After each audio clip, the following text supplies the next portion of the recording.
Alors, voici maintenant 2 vidéos de correction d'exercices sur les fonctions affines. Je rapproche un petit peu. Voilà.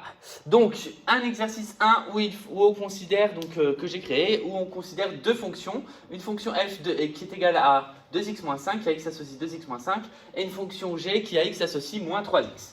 Donner la nature des fonctions et leurs coefficients.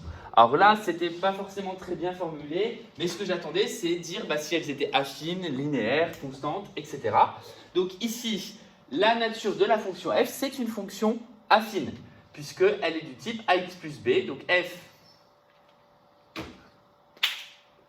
est affine. Et quand on a une fonction affine, on peut donc donner le coefficient a, qui est le coefficient multiplié par x qui vaut 2, et le coefficient b qui vaut moins 5. Donc l'ordonnée à l'origine b vaut moins 5, le coefficient directeur vaut 2. Pour la fonction g, cette fonction est linéaire, donc elle est aussi affine. Et donc du coup, ça veut dire que le coefficient a, il n'y a qu'un seul coefficient a, puisque c'est g de x égale a fois x, qui vaut moins 3, et donc b qui vaut 0. Si on parle de affine, mais b égale 0, évidemment, ce n'est pas nécessaire, sauf si on vous demande de préciser si elle est affine ou pas. Calculer pour chaque fonction l'image de moins 3. Donc pour ceux qui étaient en soutien, c'est un petit peu ce qu'on a fait, donc c'est un petit peu redondant, mais comme ça permet d'appuyer évidemment sur ce qui a été fait en soutien. Donc l'image de moins 3, on rappelle qu'on est dans les fonctions, donc vous deviez relire les chapitres sur les fonctions. L'image de moins 3, je remplace tout simplement x par moins 3 et je calcule. Donc pour l'image de moins 3 pour f, donc la question B, f de moins 3 est donc égal à 2 fois moins 3 moins 5, ce qui fait moins 6 moins 5, qui fait moins 11. Et là où j'insiste, c'est qu'il va falloir faire une phrase réponse. L'image de moins 3 par f est moins 11. Ensuite, pour la fonction g, je vais aussi remplacer x par moins 3. Ça fait g de moins 3 égale moins 3 fois moins 3, ce qui fait 9. Ce qui veut dire que l'image de moins 3 par g est 9. Ces 2 points, on pourra, pourquoi pas, s'en servir par la suite pour réaliser le tracé. Ensuite, il fallait donner les antécédents. Donc je rappelle que image, je remplace. Je n'oublie pas de me dire que 2x, c'est bien 2 fois x, donc je rajoute les multiplications nécessaires et je calcule. Antécédent, c'est un retour en arrière, donc résoudre une équation. Donc pour trouver l'antécédent de moins 6 par la fonction f, je dois résoudre 2x moins 5 égale moins 6. Pour résoudre cette équation, je vais donc du coup essayer d'isoler ce x qu'il y a ici. Pour l'isoler, je vais donc supprimer entre guillemets tout ce qu'il y a autour en remontant les calculs, donc en inversant l'ordre des priorités. Donc là, j'ai 2 fois x moins 5. Je vais commencer par enlever le moins 5. Pour enlever le moins 5, ça veut dire qu'il me manque 5. J'ajoute donc 5 des deux côtés.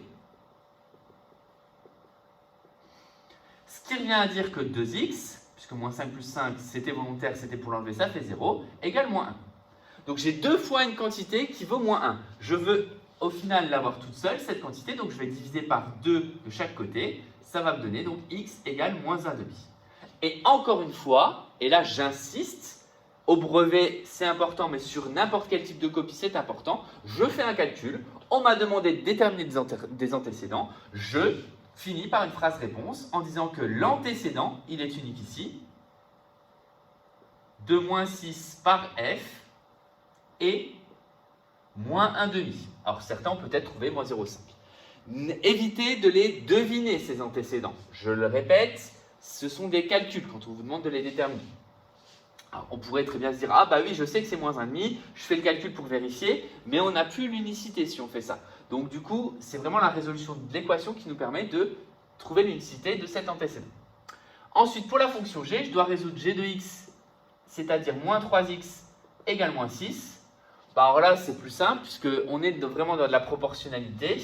Donc, pour retrouver un antécédent quand on a une fonction linéaire, il suffit de diviser par le coefficient. C'est-à-dire que je divise par moins 3 des deux côtés, et pas par 3, hein, je rappelle. Donc, ça veut dire que x est bien égal à moins 6 divisé par 3, c'est-à-dire 2. Donc, l'antécédent de g, de moins 3 par g est 2. Donc ça nous a permis du coup de trouver l'image et l'antécédent des nombres des questions petit b, petit c.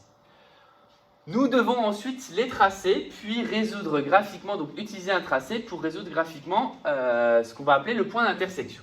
Donc je profite pour effacer, donc si vous n'avez pas le temps de reprendre la correction, vous mettez pause. Et donc du coup, on doit tracer ces deux fonctions.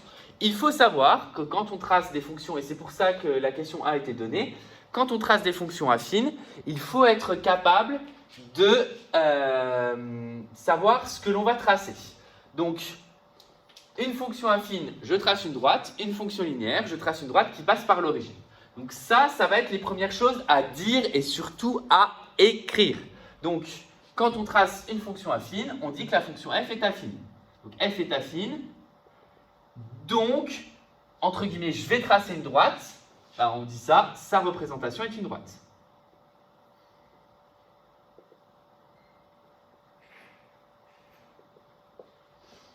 Tant que j'y suis, je fais la même chose pour la fonction g. G est linéaire. Donc, sa représentation est une droite passant par l'origine. Donc, on annonce là au correcteur qu'on va tracer une droite pour la fonction f. On annonce au correcteur qu'on va tracer une droite qui passe par l'origine. Ensuite, pour réussir à les tracer, ces deux droites, justement, on va avoir besoin de placer des points. Pour placer des points, on va faire un tableau pour la fonction f, un tableau pour la fonction g. Donc, pour la fonction f, le premier tableau. Donc, je fais mon tableau où j'ai besoin uniquement de 2 points. Alors, vous verrez qu'en seconde, on vous demandera peut-être d'en déterminer un troisième pour vérifier l'alignement et vos calculs. Je calcule toujours l'image de 0 si les coefficients sont entiers. Et ensuite, je ne sais pas, je vais choisir l'image de 2, par exemple. Donc, l'image de 0, c'est donc 0 fois 2 moins 5, donc ça fait moins 5. L'image de 2, 2 fois 2 moins 5, ça fait 4 moins 5, ça fait moins 1. Ça me donne donc 2 points, les points A et B, que je dois placer sur le graphique. Donc le point 0 moins 5, il est ici. Donc c'est le point A.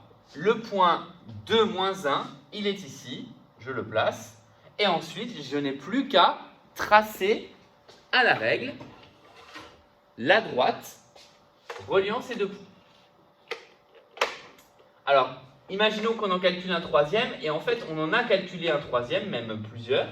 On a calculé un troisième et un quatrième. On peut, donc on marque f de x égale 2x moins 5.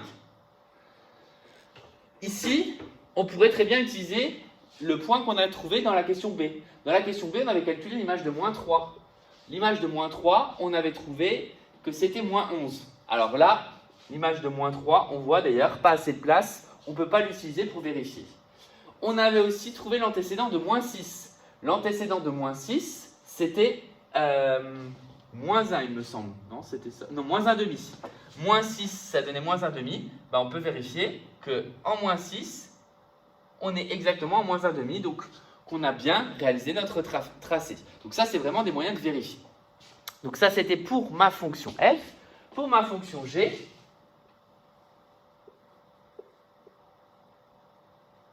je choisis 0, mais là, comme j'ai dit que ça passait par l'origine, bah, c'est forcément 0. Et je vérifie quand même par le calcul, moins 3 fois 0, ça fait évidemment 0. Et ensuite, bah, je choisis une autre valeur. Je choisis par exemple moins 2, ou plus 2, tiens. Si je choisis plus 2, l'image de plus 2, c'est moins 6. Donc 2 moins 6. On retrouve d'ailleurs ce qu'on a trouvé à la question C. 2 moins 6, c'est ici. L'origine, c'est ici. Ça me donne les points C et D à placer, que je relie à l'aide d'une règle pour tracer donc ma droite. Voilà. Donc voilà pour la fonction g de x qui vaut moins 3x. Pour ensuite la dernière question, on se pose la question quand est-ce que f de x égale g de x. Évidemment sur le graphique, alors là mon graphique est bien fait parce que ça tombe précisément, mais maintenant il y a des graphiques qui peuvent être soit imprécis par tracé, ou soit la lecture peut être compliquée parce qu'on ne tombe pas tout à fait sur un carreau, on admettra une certaine marge d'erreur. Une lecture graphique, ça permet notamment de résoudre des problèmes où on n'arrive pas forcément à le faire par le calcul. Ici, on va réussir à le faire par le graphique et par le calcul. Donc par le graphique, dans un premier temps, trouver l'endroit où f de x égale g de x, c'est le point d'intersection. Donc je cherche le point d'intersection entre mes deux droites, puisque ma fonction f c'est celle-ci, ma fonction g c'est celle-ci, et donc ces deux fonctions vont être égales à l'endroit où elles se croisent. Alors, évidemment, deux droites ne sont pas forcément séquentes, elles pourraient très bien être parallèles. Vous apprendrez d'ailleurs une chose très importante en seconde, et je vous le dis déjà pour ceux que ça intéresse, c'est qu'on peut caractériser le parallélisme de deux droites et notamment de deux fonctions affines à l'aide de leur coefficient directeur. Si le coefficient directeur des deux fonctions affines, je parle bien des fonctions affines puisqu'on parle de bien de droites, sont égaux, dans ce cas, ça signifie que les deux droites vont être parallèles. Donc ça c'est important, voilà, si vous le retenez c'est bien, si vous ne le retenez pas tant pis. Donc ici, maintenant, il y a ce point d'intersection qui va me donner deux nombres. Mais moi, j'en cherche un, parce que résoudre une équation, c'est trouver x pour lequel f de x égale g de x. Ben, ce fameux x, il se lit sur l'axe des abscisses. L'axe des abscisses, c'est l'axe des antécédents, c'est-à-dire l'axe des solutions, puisqu'on cherche, encore une fois, à résoudre une équation. Donc le fameux x pour lequel f de x égale g de x, c'est x égale 1. Donc pour x égale 1, on a f de x égale g de x. Et on a même la valeur, c'est-à-dire ça vaudra moins 3. Mais ça, ce n'est pas important. Nous, ce qu'on nous demande quand on cherche à résoudre une équation, c'est trouver la valeur pour laquelle il faut choisir au départ pour trouver la même image. Ben, si je choisis x égale 1, l'image de f et l'image de g vont être identiques et elles vont valoir moins 3, on le sait à l'aide du graphique. Maintenant, comment résoudre ça par le calcul? Ben, je vais tout simplement résoudre l'équation en remplaçant f de x par 2x moins 5 et en remplaçant g de x par moins 3x. C'est une équation du premier degré avec des x de chaque côté.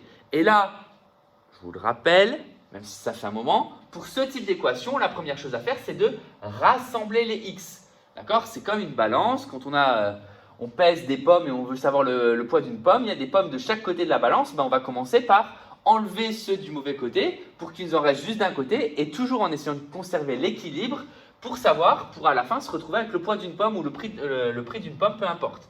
Ben, ici, c'est pareil. On a 2x moins 5 d'un côté, on a moins 3x de l'autre. Mon objectif, ça va être d'enlever le moins 3x. Mais si je l'enlève, comme c'est moins 3x, ça veut dire qu'il manque 3x pour avoir l'égalité. Donc, je vais rajouter 3x des deux côtés. Donc, 2x plus 3x, moins 5. Donc, je le rajoute ici. Et de l'autre côté, moins 3x plus 3x. Ben, s'il manque 3 pommes et que je rajoute 3 pommes, c'est-à-dire qu'il ne m'en manque plus, donc il reste 0. Donc, ici, j'aurai 0. Ici, j'aurai 5x. Moins 5 égale 0. Et donc, résoudre 5x moins 5 égale 0, bah, c'est un petit peu comme tout à l'heure, résoudre 2x moins 1 égale 6. On va essayer d'isoler le x qui est maintenant unique et tout seul à gauche. Donc, pour ça, j'enlève le moins 5. Ça fait 5x. Il manque 5, donc je rajoute 5 des deux côtés. Donc, ça fait 5x égale 5. Pour enlever le 5 fois x, bah, 5 fois une quantité, si je la veux qu'une fois, je suis obligé de diviser cette quantité par 5. Et ça me donne donc x égale 1. Et je trouve bien la même chose que graphiquement. Donc par le calcul et graphiquement, je le fais oralement la phrase réponse, mais vous devez l'écrire sur votre cahier d'exercice. Par le calcul et graphiquement, on trouve que f de x est égal à g de x pour x égale 1. Voilà pour cet exercice.